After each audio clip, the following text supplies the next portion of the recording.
오늘 하루 풍요로운 하루가 되시길 바랍니다. 혹시 적막한 거실에 앉아 울리지 않는 전화기를 바라보며 씁쓸한 마음을 삼키지는 않으셨는지요? 젊은 시절에는 그렇게도 시끄럽게 울려대던 전화기였고 주말이면 모임이다 경조사다 해서 쉴 틈 없이 바빴던 나날들이었는데 말입니다. 자식들은 제 살길 찾아 떠나고 직장 동료들과의 인연도 예전 같지 않고 마음을 나누던 친구들도 하나둘 아프거나 소식이 뜸해지는 시기. 우리는 문득 찾아온 이 고요함이 낯설고 두렵게만 느껴집니다. 나만 도태된 것은 아닌가? 내가 인생을 잘못 산 것은 아닌가? 이런 자책감이 들기도 합니다. 남들은 다들 행복하게 잘 지내는 것 같은데 나만 이렇게 외딴 섬처럼 남겨진 기분이 들 때 그 서글픔은 이루 말할 수 없지요. 하지만 선생님, 오늘 저는 선생님께 조금 다른 이야기를 들려드리고 싶습니다. 지금 선생님 곁에 머무는 그 적막과 고요가 사실은 인생이 선생님께 주는 가장 귀한 선물이라면 믿으시겠습니까?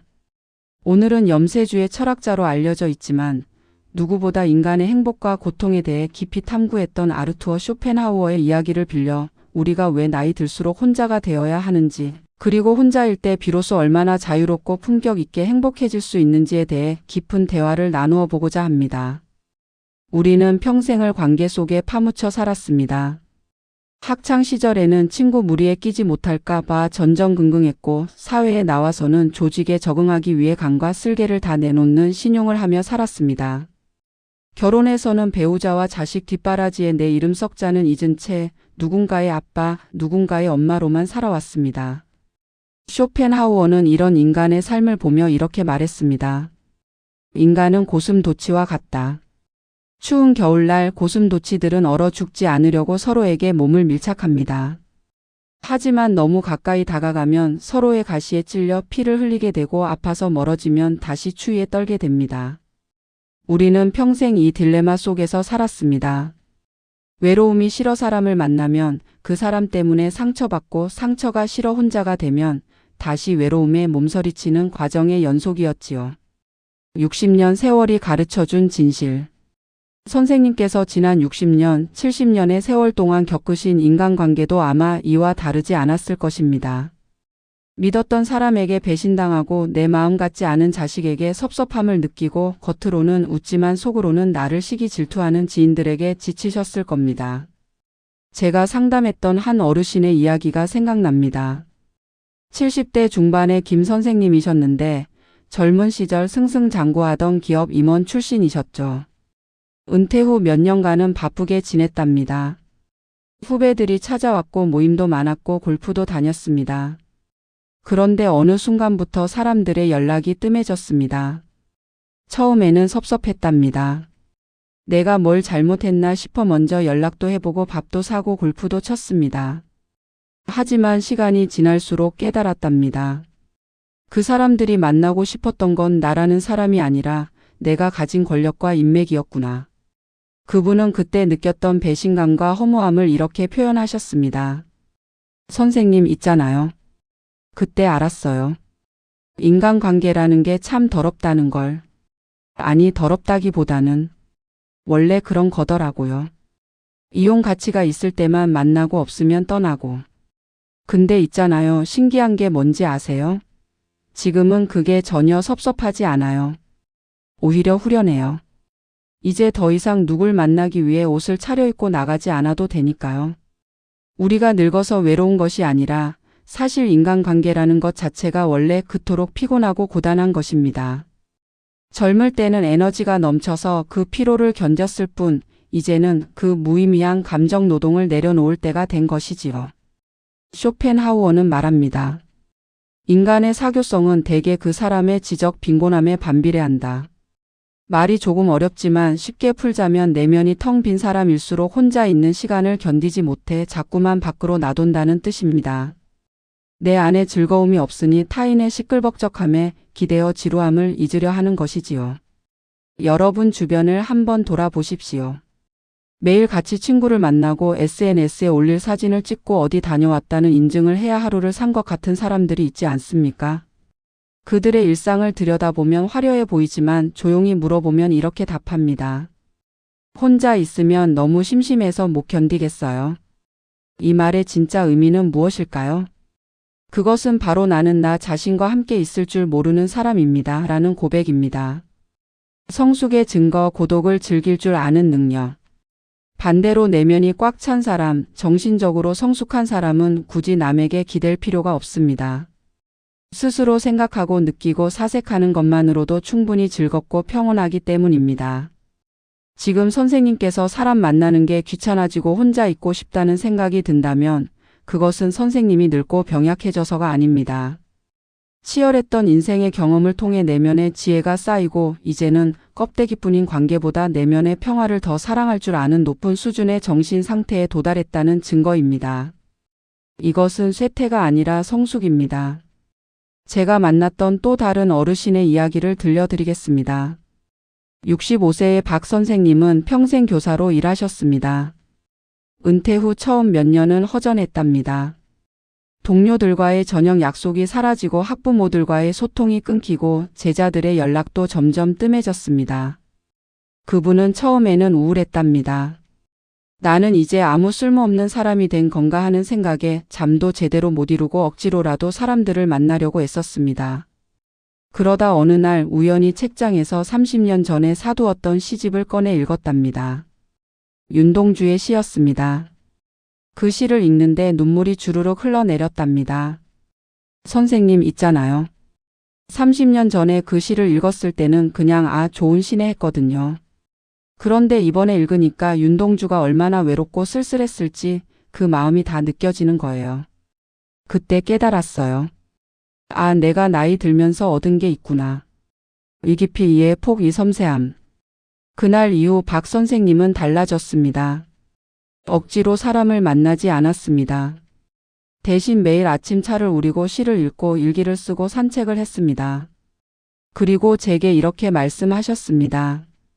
저는 지금이 인생에서 가장 행복해요. 누굴 만나도 편안하고 혼자 있어도 외롭지 않아요. 제 안에 제가 있으니까요. 젊음의 저주에서 벗어나다. 많은 분이 은퇴 후의 삶을 걱정합니다. 하지만 쇼펜하우어는 노년이야말로 인생의 황금기라고 보았습니다. 왜일까요? 젊은 시절 우리를 그토록 괴롭혔던 강렬한 욕망과 야망, 성욕과 같은 본능들이 사그라들면서 비로소 마음의 평온, 즉 아타락시아의 상태에 이를 수 있기 때문입니다. 아타락시아. 고대 그리스 철학자들이 말한 최고의 행복 상태입니다. 그것은 마음의 동요가 없는 평정심, 고요한 평화를 의미합니다. 젊은 날에는 무언가를 이루어야 한다는 강박, 남보다 뒤처지면 안 된다는 불안 때문에 하루도 마음 편할 날이 없었습니다. 새벽부터 밤까지 정신없이 달렸지만 막상 잠자리에 들면 나는 오늘 뭘 한 걸까 하는 공허함만 남았습니다. 돈을 벌어도 더 벌고 싶었고 승진해도 더 높은 자리가 눈에 밝혔고 집을 사도 더 큰 집이 부러웠습니다. 끝이 없었습니다. 욕망은 채워질수록 더 커졌고 우리는 그 욕망의 노예로 살았습니다. 비로소 보이는 것들. 하지만 이제 우리는 증명해 보일 필요가 없습니다.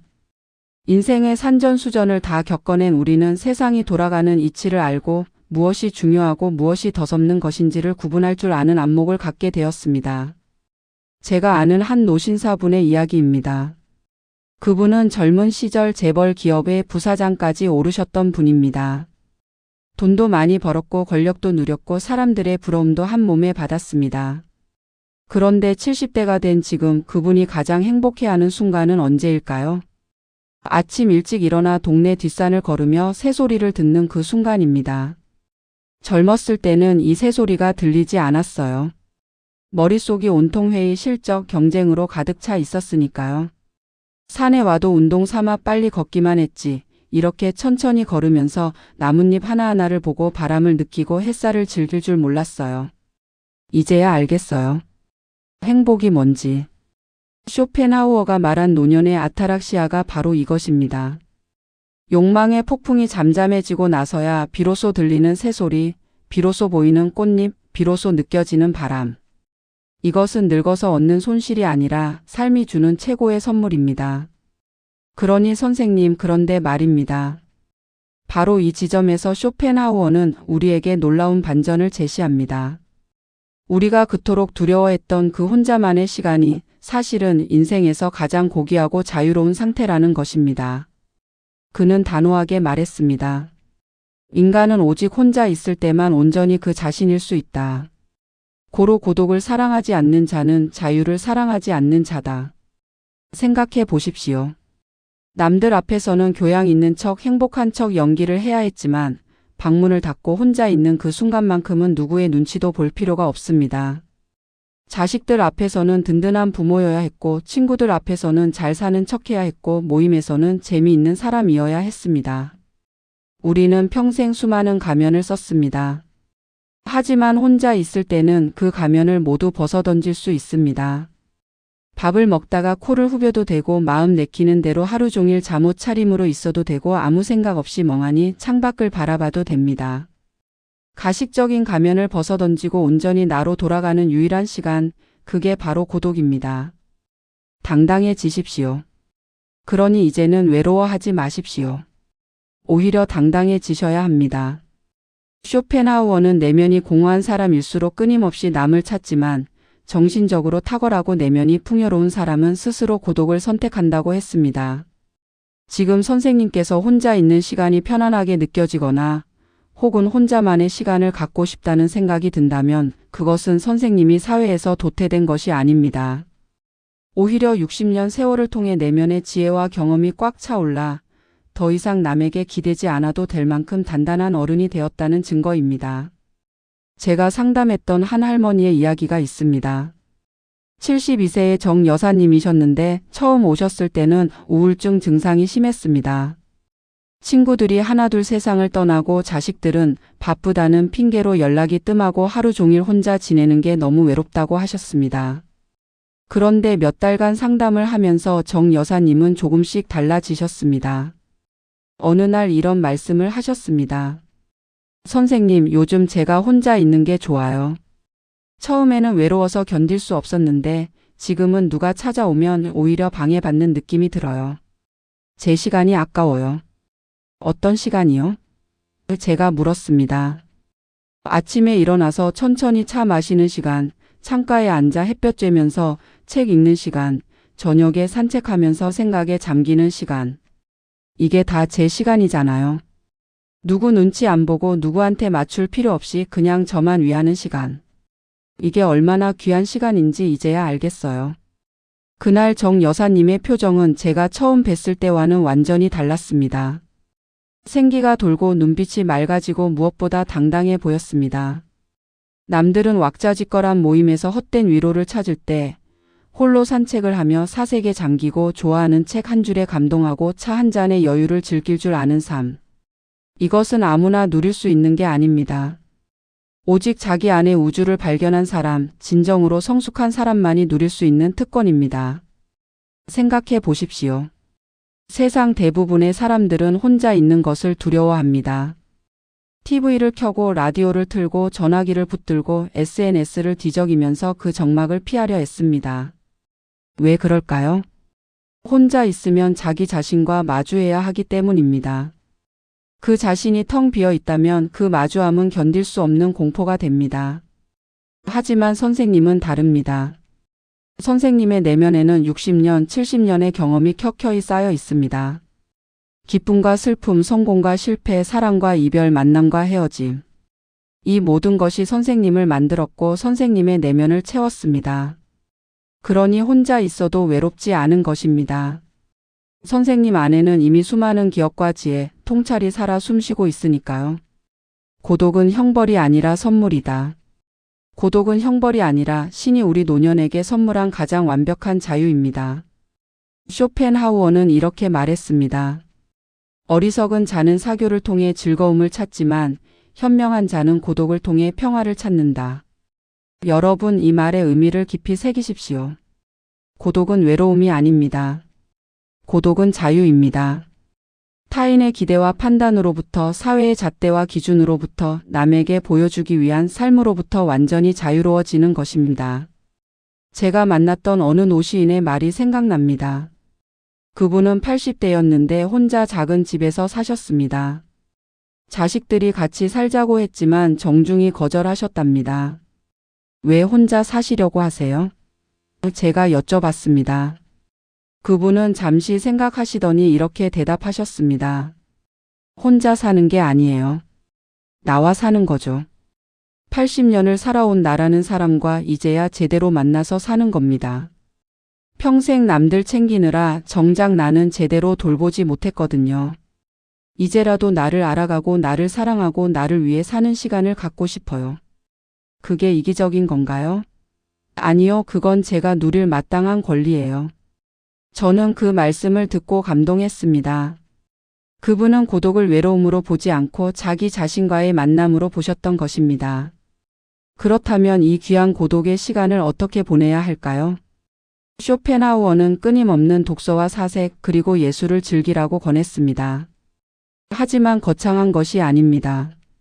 아침에 일어나 맑은 공기를 마시며 동네 뒷산을 걷는 것, 햇살 좋은 창가에 앉아 읽고 싶었던 책을 천천히 읽어 내려가는 것, 좋아하는 옛 노래를 들으며 추억에 잠기는 것, 정성스럽게 나를 위한 밥상을 차리는 것. 이 모든 것이 고독을 즐기는 품격 있는 방법입니다. 제가 아는 한 할아버지는 매일 아침 6시에 일어나 근처 공원을 산책하십니다. 1시간 정도 걷는데 그 시간만큼은 휴대폰도 두고 가십니다. 그냥 걷습니다. 나무를 보고 새소리를 듣고 바람을 느끼면서 걷습니다. 그 시간에 뭘 생각하세요? 제가 여쭤봤습니다. 별걸 다 생각하죠. 어제 본 드라마 생각도 하고 옛날 일 생각도 하고 오늘 뭐 먹을까 생각도 하고. 근데 있잖아요. 그게 참 좋아요. 아무 생각도 안 해도 되고 아무 생각이나 해도 되고. 누가 뭐라 하는 사람도 없고 누굴 신경 쓸 필요도 없고. 그냥 나랑 걷는 거예요. 나랑. 이 얼마나 아름다운 표현입니까? 나랑 걷는다. 이것이 바로 고독을 즐기는 것입니다. 나를 위한 의식들. 또 다른 예를 들어보겠습니다. 제가 아는 한 할머니는 매일 오후 3시에 차를 마시는 의식을 갖고 계십니다. 그냥 티백을 물에 담그는 게 아니라 정성스럽게 찻잎을 고르고 주전자에 물을 끓이고 예쁜 찻잔을 꺼내고 차를 우리고 그 향을 맡고 천천히 음미하면서 마십니다. 왜 이렇게 정성스럽게 하세요? 제가 물었습니다. 이게 나를 대접하는 거예요. 평생 남 대접만 하고 살았잖아요. 시댁 식구들 차례상 차리고 남편 친구들 접대하고 자식들 입만 맞춰 밥하고. 이제는 나를 가장 귀한 손님처럼 대접하고 싶어요. 그래서 제일 좋은 찻잔 꺼내고 제일 좋은 차 우려서 나한테 대접하는 거예요. 저는 그 말씀을 듣고 눈시울이 뜨거워졌습니다. 평생 남을 위해 살았던 분이 이제야 자신을 위해 차 한 잔을 정성스럽게 우리는 모습. 이것이야말로 가장 아름다운 노년의 모습이 아닐까요? 독서라는 위대한 친구.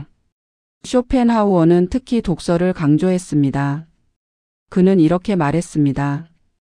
책을 읽는다는 것은 자신의 머리가 아니라 타인의 머리로 생각하는 것이다. 그러나 끊임없이 타인의 생각을 따라가다 보면 결국 자신만의 생각을 갖게 된다. 노년의 독서는 젊은 시절의 독서와 다릅니다. 젊을 때는 무언가를 배우기 위해 성공하기 위해 시험을 보기 위해 책을 읽었습니다. 하지만 이제는 그럴 필요가 없습니다. 그냥 읽고 싶어서 읽습니다.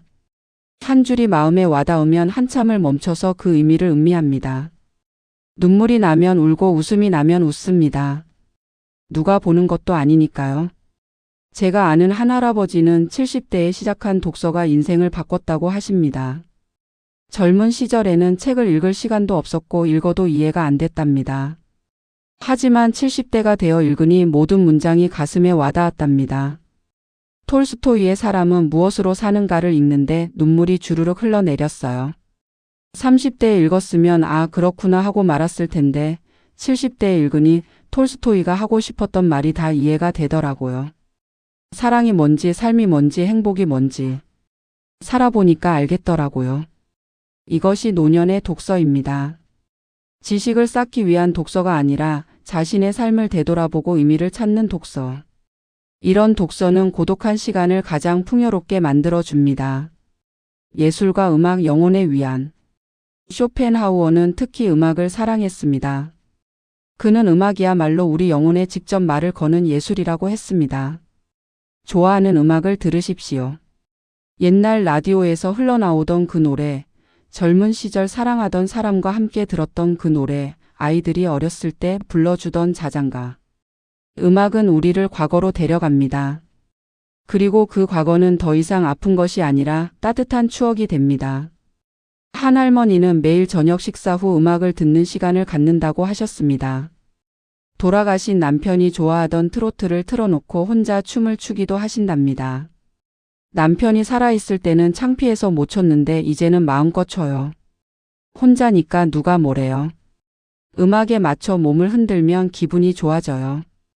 젊어지는 것 같기도 하고. 그분의 얼굴에는 소녀 같은 미소가 번졌습니다. 혼자라는 것이 이렇게 자유로운 것입니다. 요즘 많은 노인분들이 SNS를 하십니다. 자식들이 가르쳐줘서 시작하셨는데 어느새 그것이 스트레스가 된 경우가 많습니다. 남들은 여행도 다니고 손주도 예쁘고 자식도 효자인데 나만 뒤처진 것 같은 느낌. 그래서 억지로라도 좋은 사진을 올리고 좋은 글을 쓰고 행복한 척합니다. 하지만 선생님, 이제 그만하셔도 됩니다. 남에게 보여주기 위한 삶이 아니라 내 마음이 기뻐하는 일을 찾으십시오. 남의 험담이나 늘어놓는 의미 없는 모임에 나가 길을 뺏기지 마시고 그 시간에 내 마음의 정원을 가꾸십시오. 제가 상담했던 한 할아버지는 처음 오셨을 때 이런 말씀을 하셨습니다. 요즘 친구들 만나면 자랑 경쟁이에요. 누구는 아들이 의사고 누구는 딸이 교수고 누구는 손주가 명문대 갔고. 나도 지지 않으려고 우리 애들 자랑하는데 집에 오면 공허해요. 왜 이러고 사나 싶어요. 그분께 제가 물었습니다. 그 친구들을 만나면 정말 즐거우세요? 아니요. 피곤하죠. 그럼 왜 만나세요? 그래도 안 만나면 외로울까봐. 지금 만나고 계신데도 외로우시잖아요. 그분은 잠시 말이 없으셨습니다. 그리고 천천히 고개를 끄덕이셨습니다. 맞아요. 그 친구들 만나고 나면 더 외로워요. 혼자 있을 때가 오히려 더 마음 편해요. 몇 주 후 그분은 웃으면서 오셨습니다. 선생님, 저 그 모임 안 나가기로 했어요. 대신 매일 아침 산책하면서 혼자 생각하는 시간을 가져요. 그게 훨씬 좋더라고요. 쇼펜하우어는 이런 말을 했습니다. 사람들은 혼자 있을 때 외롭다고 생각하지만 사실 가장 외로운 순간은 잘못된 사람들과 함께 있을 때다. 이 말의 의미를 아십니까? 진짜 외로움은 혼자 있을 때가 아니라 나를 이해하지 못하는 사람들, 나를 이용하려는 사람들, 나에게 관심 없는 사람들과 억지로 웃으며 시간을 보낼 때 느끼는 것입니다. 제가 만났던 한 할머니의 이야기입니다. 그분은 일주일에 3번씩 노인정에 나가셨습니다. 처음에는 좋았답니다. 사람들과 이야기하고 화투도 치고 밥도 같이 먹었습니다. 하지만 시간이 지나면서 달라졌습니다. 노인정에 가면 늘 하는 이야기가 똑같았습니다. 자식 자랑, 돈 자랑 아니면 누구 흉보기.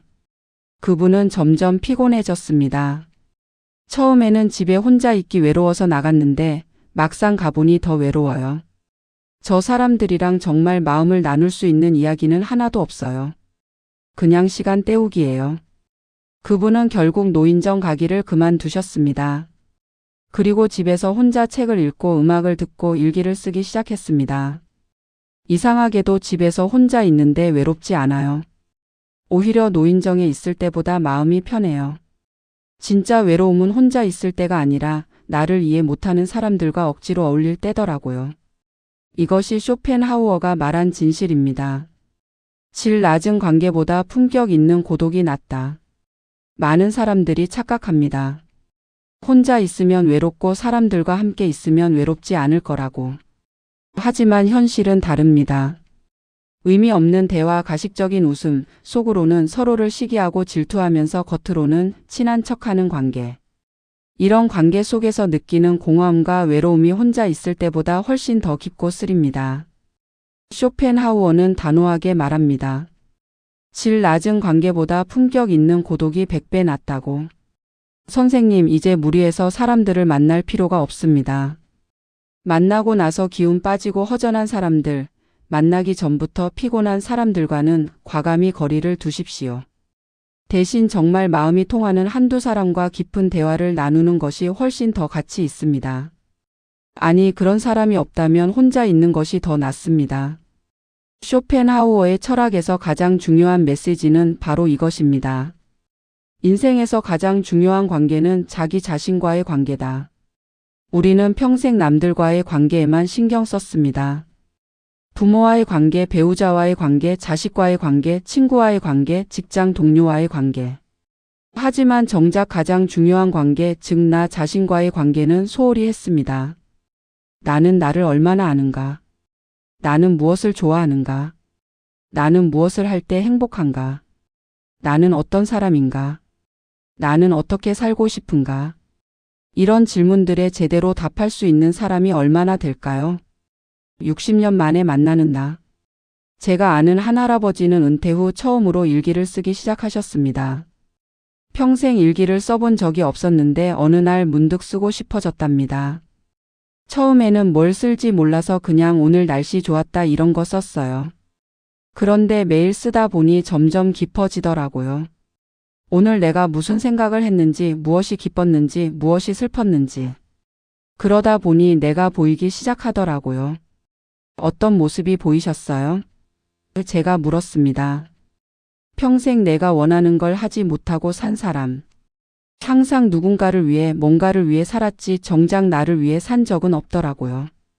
그래서 이제라도 나를 위해 살기로 했어요. 그분은 그날부터 달라지셨습니다. 자식들이 오라고 해도 가기 싫으면 안 가고 먹고 싶은 것 먹고 하고 싶은 것 하고 가고 싶은 곳 가기 시작했습니다. 자식들은 처음에 섭섭해했답니다. 아버지가 왜 이러세요 하면서. 하지만 그분은 단호했습니다. 80년을 너희를 위해 살았다. 이제 남은 시간은 나를 위해 살겠다. 이것이 바로 자기 자신과의 우정입니다. 나를 존중하고 나를 사랑하고 나를 위해 살기로 결심하는 것. 나에게 말 걸기. 혼자 있는 시간을 어떻게 보내야 할까요? 쇼펜하우어는 이렇게 권합니다. 자기 자신에게 말을 걸어라. 이상하게 들릴 수 있습니다.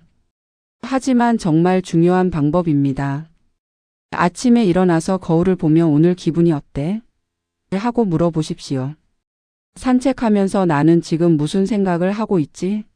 하고 스스로에게 물어보십시오. 잠들기 전에 오늘 하루 어땠어? 하고 되돌아보십시오. 이렇게 자신에게 말을 걸다 보면 점점 자기 자신이 보이기 시작합니다. 내가 무엇을 원하는지, 무엇이 나를 행복하게 하는지, 무엇이 나를 불편하게 하는지. 한 할머니는 매일 밤 잠들기 전에 자신에게 편지를 쓴다고 하셨습니다. 오늘 고생 많았어. 잘했어. 내일도 잘할 거야. 이렇게 짧은 메시지를 쓰면서 자기 자신을 다독인답니다. 그리고 이것이 놀랍게도 큰 위로가 된다고 하셨습니다. 평생 남한테 위로받으려고 했는데 정작 나를 가장 잘 위로할 수 있는 사람은 나더라고요. 우리 사회는 젊음을 숭배합니다. 젊어야 아름답고 젊어야 가치 있고 젊어야 행복하다고 말합니다. 하지만 쇼펜하우어는 반대로 말합니다. 젊음은 아름다움의 시기지만 노년은 지혜의 시기다. 그리고 지혜가 아름다움보다 훨씬 더 귀하다. 젊었을 때는 외모가 화려했을지 모르지만 내면은 텅 비어 있었습니다. 무엇을 원하는지도 몰랐고 무엇이 중요한지도 몰랐습니다. 그저 본능과 욕망에 이끌려 정신없이 살았을 뿐입니다. 하지만 이제는 다릅니다. 외모는 시들었을지 모르지만 내면은 그 어느 때보다 풍요롭습니다. 삶의 의미를 알고 행복의 조건을 알고 진정으로 소중한 것이 무엇인지 압니다. 주름 하나하나가 지혜다. 제가 만났던 한 할머니는 이런 말씀을 하셨습니다. 거울을 보면 주름투성이에요. 처음에는 슬펐어요. 내가 이렇게 늙었구나. 하지만 어느 날 생각을 바꿨어요. 이 주름 하나하나가 다 내 인생이구나. 이 주름은 아이들 키우느라 밤새 울었을 때 생긴 거고, 이 주름은 남편 병간호하면서 생긴 거고, 이 주름은 손주를 처음 안았을 때 웃으면서 생긴 거고. 이렇게 생각하니 주름이 아름답게 보이더라고요. 맞습니다. 주름은 흉터가 아니라 훈장입니다. 우리가 얼마나 치열하게 살았는지, 얼마나 많이 사랑했는지, 얼마나 깊이 느꼈는지를 보여주는 증거입니다. 젊은 사람의 매끈한 피부는 아름답지만 그것은 아직 아무것도 겪지 않은 백지의 아름다움입니다. 반면 노인의 주름진 얼굴은 인생이라는 소설이 빼곡히 쓰인 책의 아름다움입니다. 느림의 미학. 나이가 들면 모든 것이 느려집니다. 걸음도 느리고 말도 느리고 생각도 느립니다. 젊은 사람들은 이것을 약점으로 봅니다.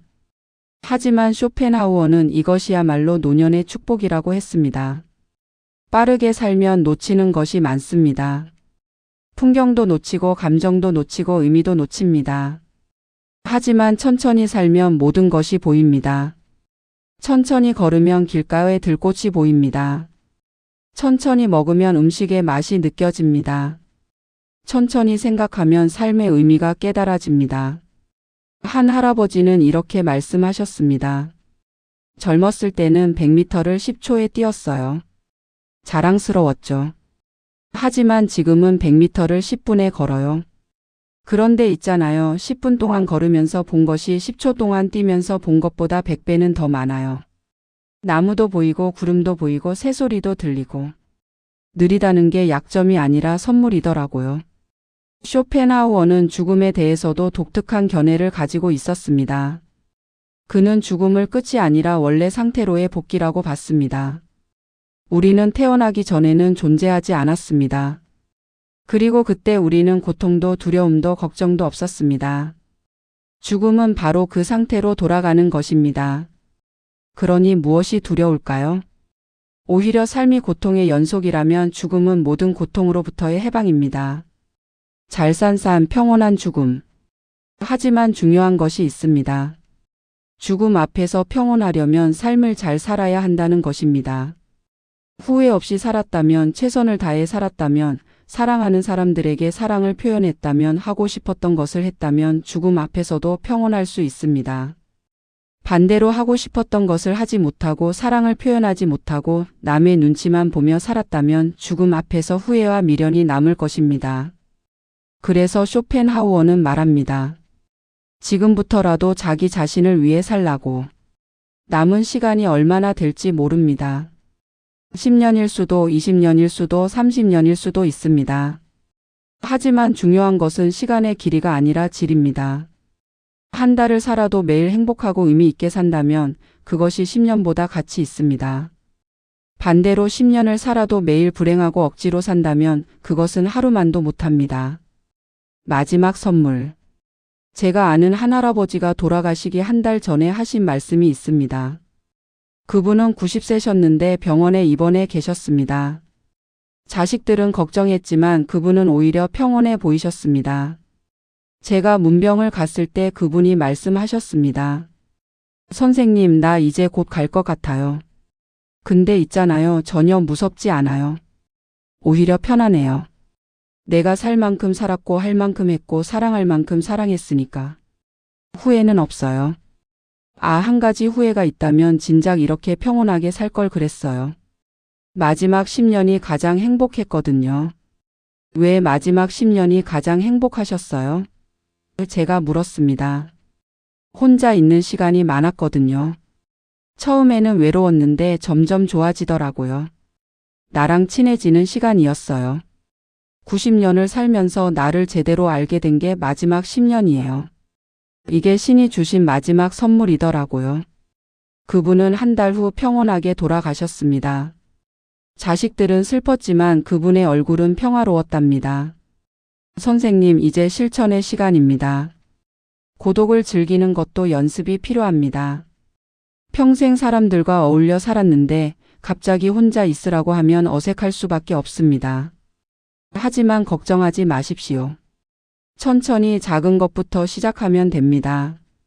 첫째, 하루에 30분만 온전히 혼자 있는 시간을 가지십시오. TV도 끄고 라디오도 끄고 휴대폰도 멀리 두십시오. 그냥 앉아 있거나 창밖을 보거나 천천히 차를 마시십시오. 아무것도 하지 않아도 됩니다. 처음에는 불편할 것입니다. 뭔가 해야 할 것 같고 누군가를 만나야 할 것 같고 이렇게 시간을 낭비해도 되나 싶을 것입니다. 하지만 며칠만 계속하면 달라집니다. 그 30분이 하루 중 가장 평온한 시간이 될 것입니다. 나만의 의식 만들기. 둘째, 나만의 의식을 만드십시오. 아침마다 하는 의식, 저녁마다 하는 의식. 거창할 필요 없습니다. 예를 들어 아침에 일어나서 창문을 열고 심호흡을 3번 하는 것. 아침 식사 후 정확히 10분간 산책하는 것. 저녁 8시에 좋아하는 음악을 한 곡 듣는 것. 이런 작은 의식들이 쌓이면 하루의 리듬이 생깁니다. 그리고 그 리듬이 우리에게 안정감을 줍니다. 한 할머니는 매일 아침 커피를 내리는 의식을 갖고 계십니다. 원두를 갈고 물을 끓이고 천천히 드립하고 향을 맡고 첫 모금을 음미합니다. 이 시간만큼은 제가 이 세상에서 가장 중요한 사람이에요.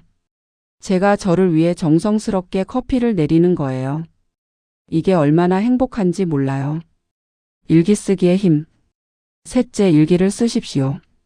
꼭 긴 글일 필요는 없습니다. 한 줄이라도 좋습니다. 오늘은 날씨가 좋았다. 오늘 본 꽃이 예뻤다. 오늘은 조금 슬펐다. 이렇게 짧은 문장이라도 매일 쓰다 보면 놀라운 일이 일어납니다. 자기 자신이 보이기 시작합니다. 어떤 날은 기분이 좋고 어떤 날은 우울하고 어떤 날은 외롭고 어떤 날은 평온합니다. 이런 감정의 흐름을 알아차리는 것, 그것이 자기 자신과 친해지는 첫걸음입니다. 한 할아버지는 5년간 일기를 쓰셨는데 그 일기장들을 다시 읽어보고 깜짝 놀랐답니다. 내가 이렇게 많은 생각을 했구나. 내가 이렇게 깊은 사람이었구나. 몰랐어요. 일기를 쓰면서 나를 발견했어요. 독서 천천히 깊이. 넷째, 책을 읽으십시오. 베스트셀러일 필요도 없고 어려운 책일 필요도 없습니다. 그냥 마음이 가는 책을 고르십시오. 시집이어도 좋고 소설이어도 좋고 에세이여도 좋습니다. 중요한 것은 빨리 읽는 게 아니라 천천히 음미하면서 읽는 것입니다. 한 문장이 마음에 와닿으면 멈추십시오. 그 문장을 여러 번 읽으십시오. 왜 이 문장이 마음에 와닿는지 생각해 보십시오. 독서는 단순히 정보를 얻는 게 아니라 자기 자신과 대화하는 시간입니다. 산책, 생각의 여행. 다섯째, 매일 산책하십시오. 멀리 갈 필요 없습니다. 집 근처 공원이나 동네 한 바퀴면 충분합니다. 중요한 것은 천천히 걷는 것입니다. 급할 것 없습니다. 주변을 둘러보면서 걸으십시오. 오늘은 어떤 꽃이 피었는지, 나무잎 색깔이 어떻게 변했는지, 하늘 구름이 어떤 모양인지. 이렇게 작은 것들을 관찰하다 보면 마음이 평온해집니다. 그리고 걷다 보면 생각이 정리됩니다. 니체도 말했습니다. 모든 위대한 생각은 걷기에서 나온다. 명상, 마음 비우기. 여섯째, 명상을 시도해 보십시오. 명상이라고 하면 어렵게 느껴지지만 사실 간단합니다. 편안하게 앉아서 눈을 감고 호흡에만 집중하십시오. 들숨과 날숨을 느끼십시오. 생각이 떠오르면 그냥 흘려보내십시오. 5분만 해도 좋습니다. 처음에는 온갖 잡념이 떠오를 것입니다. 괜찮습니다. 그게 정상입니다. 계속 하다 보면 점점 고요해집니다. 한 할머니는 명상을 시작한 후 불면증이 나았답니다. 밤에 잠이 안 와서 고생했는데 명상을 하고 나니 마음이 편안해지더라고요.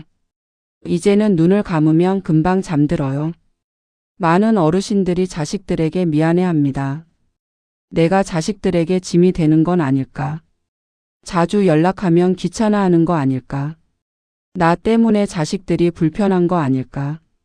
하지만 선생님, 미안해하지 마십시오. 선생님은 평생 자식들을 위해 살았습니다. 밤낮으로 일하고 허리가 휘도록 뒷바라지하고 당신의 꿈은 접고 자식들의 꿈을 키워주셨습니다. 이제 선생님이 편하게 사실 권리가 있습니다. 자식들 눈치 보지 마시고 선생님 하고 싶은 대로 사십시오. 진정한 효도는 부모를 자주 찾아가는 것이 아닙니다. 부모가 행복하게 사시도록 존중하는 것입니다. 선생님이 혼자 있는 게 편하다면 자식들이 이해해야 합니다. 선생님이 모임에 나가기 싫다면 자식들이 받아들여야 합니다. 당당하게 거절하기. 한 할아버지의 이야기입니다. 아들이 매주 일요일에 오라고 했답니다. 손주들도 보고 같이 밥도 먹고. 처음에는 좋았답니다. 하지만 매주 가다 보니 피곤해졌습니다. 준비하는 것도 힘들고 손주들 시끄러운 것도 힘들고 며느리 눈치 보는 것도 힘들었습니다. 하지만 거절하지 못했습니다. 아들이 효자라서 부르는데 내가 안 가면 섭섭해할까봐. 그러다 결국 쓰러지셨습니다. 스트레스 때문이었습니다. 병원에서 제가 여쭤봤습니다. 아드님께 솔직하게 말씀하셨어요? 아니요, 어떻게 말해요? 아들이 섭섭해할까봐. 할아버지 지금 쓰러지셨잖아요. 이게 아드님한테 더 걱정 끼치는 거 아닌가요? 그 말에 할아버지는 깨달으셨습니다. 퇴원 후 아들에게 솔직하게 말씀하셨답니다. 아들아, 매주 가는 게 힘들다. 한 달에 한 번만 가도 되겠니? 아들의 반응이 어땠을까요? 놀랍게도 아들은 이렇게 말했답니다. 아버지, 진작 말씀하시지. 저도 사실 매주 아버지 모시는 게 부담이었어요. 하지만 아버지가 좋아하실 것 같아서 계속 부른 거예요. 서로 상대방을 배려한다고 했던 일이 서로에게 부담이었던 것입니다. 솔직함이 때로는 가장 큰 효도입니다. 나를 위해 사는 것이 최고의 효도. 자식들이 진정으로 원하는 것은 무엇일까요? 부모가 자신들 때문에 희생하는 것이 아니라 부모가 행복하게 사는 것입니다. 선생님이 억지로 웃으면서 힘들게 사는 모습을 보는 것보다 선생님이 진심으로 행복해하는 모습을 보는 것이 자식들에게 더 큰 기쁨입니다. 그러니 이제는 자식들에게 미안해하지 마시고 당당하게 나를 위해 사십시오. 나는 이제 내 인생을 살겠다. 너희도 너희 인생을 살아라. 이것이 진정한 사랑입니다. 젊은 사람들은 끊임없이 증명해야 합니다. 나는 유능한 사람이야. 나는 성공한 사람이야. 나는 가치 있는 사람이야. 그래서 밤낮 없이 일하고 남과 경쟁하고 성과를 내려고 애씁니다.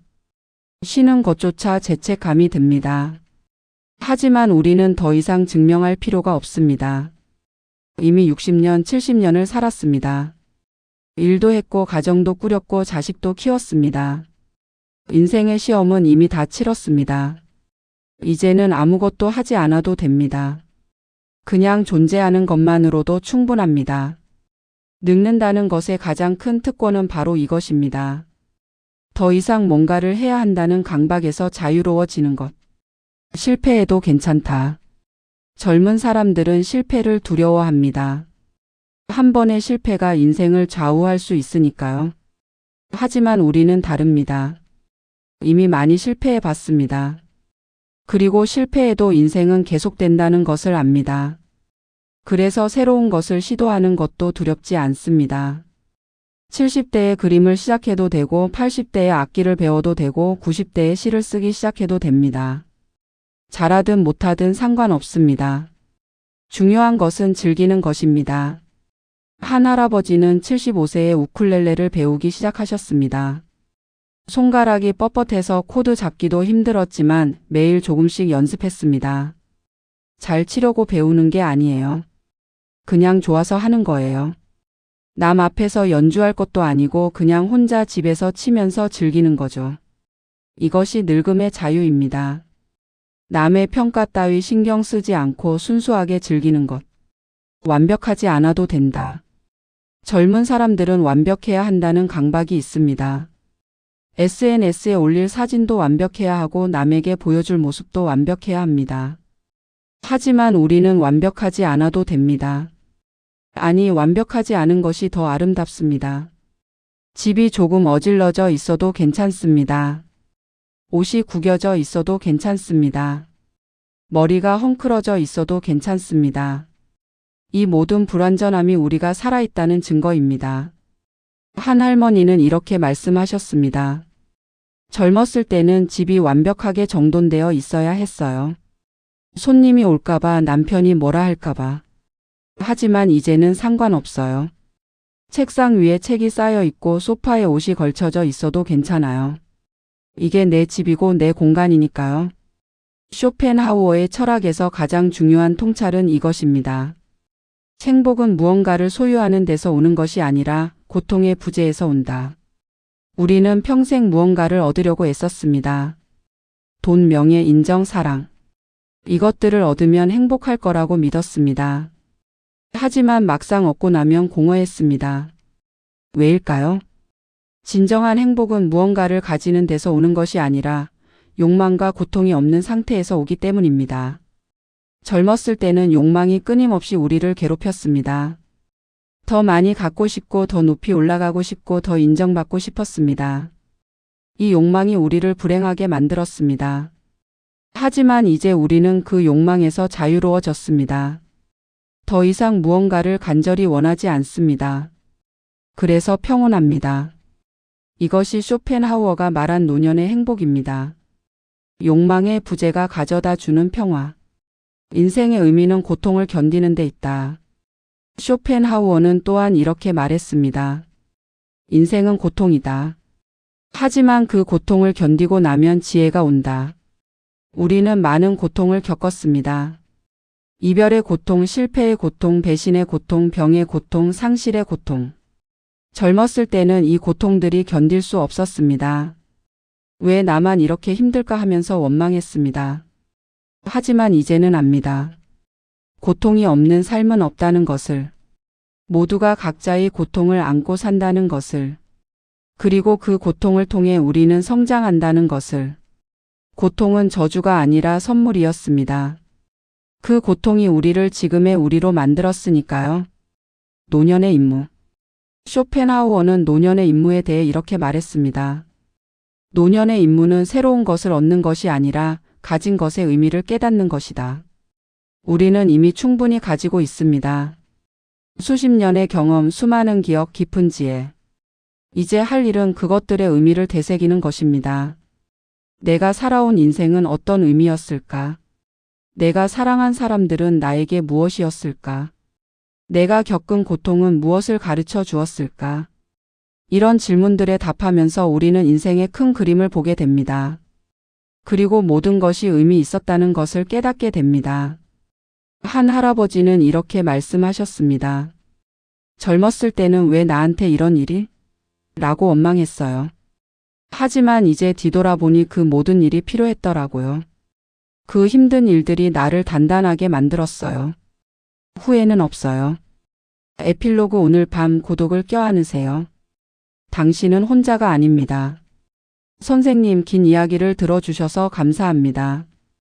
이제 마무리할 시간입니다. 오늘 제가 가장 드리고 싶었던 말씀은 이것입니다. 당신은 혼자가 아닙니다. 물리적으로는 혼자 계실지 모르지만 선생님의 내면에는 60년, 70년의 풍부한 경험과 지혜가 살아 있습니다. 선생님이 사랑했던 사람들의 기억이 살아 있습니다. 선생님이 웃고 울었던 순간들이 살아 있습니다. 이 모든 것이 선생님의 내면을 채우고 있습니다. 그러니 어떻게 혼자라고 할 수 있겠습니까? 선생님 안에는 이미 우주가 있습니다. 고독은 선택이다. 쇼펜하우어가 우리에게 가르쳐준 가장 중요한 교훈은 이것입니다. 고독은 외로움이 아니라 선택이다. 질 낮은 관계에 시간을 낭비하는 대신 나 자신과 깊이 있는 시간을 보내기로 선택하는 것. 남에게 인정받기 위해 애쓰는 대신 나 스스로를 인정하고 사랑하기로 선택하는 것. 남의 기준에 맞춰 사는 대신 내 기준대로 당당하게 살기로 선택하는 것. 이것이 진정한 고독입니다. 그리고 이것이 진정한 자유입니다. 오늘 밤부터 시작하세요. 그러니 선생님, 이제 더 이상 휴대폰 전화번호부를 뒤적이며 외로워하지 마십시오. 억지로 나를 깎아내며 남의 비위를 맞추던 그 피곤한 연극은 이제 끝내셔도 좋습니다. 남은 인생은 오직 나를 위해 쓰기에도 모자란 시간입니다. 오늘부터는 타인이 아닌 나 자신을 가장 귀한 손님처럼 대접해 보시길 바랍니다. 가장 좋은 찻잔을 꺼내 나에게 따뜻한 차 한 잔을 대접하고 남들 얘기가 아닌 내 마음의 소리에 귀 기울여 보세요. 가장 편한 옷을 입고 가장 좋아하는 음악을 틀고 가장 읽고 싶었던 책을 펼치세요. 그리고 스스로에게 말해주세요. 나는 잘 살았어. 고생 많았어. 이제는 편히 쉬어도 돼. 당신의 내면에 있는 친구. 쇼펜하우어의 말처럼 우리는 혼자일 때 비로소 온전한 주인이 됩니다. 지금 느끼는 그 고독은 외로움이 아니라 타인에게 휘둘리지 않는 품격 있는 자유임을 잊지 마세요. 부디 오늘 밤은 텅 빈 방 안의 적막을 외로움이 아닌 평화로움으로 받아들이시길 바랍니다. 선생님은 혼자가 아닙니다. 선생님의 내면에는 60년의 세월이 빚어낸 그 누구보다 훌륭하고 지혜로운 친구가 이미 살고 있으니까요. 그 친구의 이름은 바로 나 자신입니다. 마지막 인사. 사랑하는 선생님들, 오늘 이 긴 여정을 함께해 주셔서 진심으로 감사드립니다. 혼자 있는 시간이 두렵고 외로우셨다면 오늘의 이야기가 조금이나마 위로가 되었기를 바랍니다. 고독은 두려워할 대상이 아니라 껴안아야 할 친구입니다. 그 친구와 함께하는 시간이 쌓일수록 선생님의 내면은 더욱 풍요로워질 것입니다. 기억하십시오. 나이 든다는 것은 잃는 것이 아니라 얻는 것입니다. 혼자가 된다는 것은 외로워지는 것이 아니라 자유로워지는 것입니다. 고독을 즐긴다는 것은 사회에서 도태된 것이 아니라 정신적으로 성숙해진 것입니다. 선생님은 이미 충분히 아름답고 충분히 가치 있고 충분히 사랑받을 자격이 있는 사람입니다. 이제는 남들이 아닌 선생님 자신이 그것을 인정해 줄 시간입니다.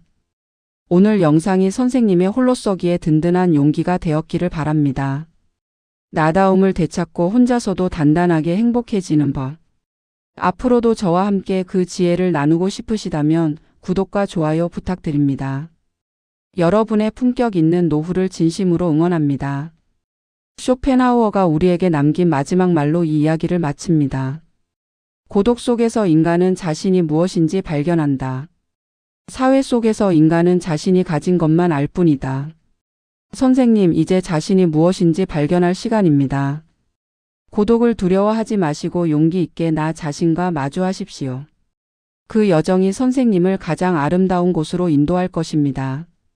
감사합니다. 그리고 사랑합니다.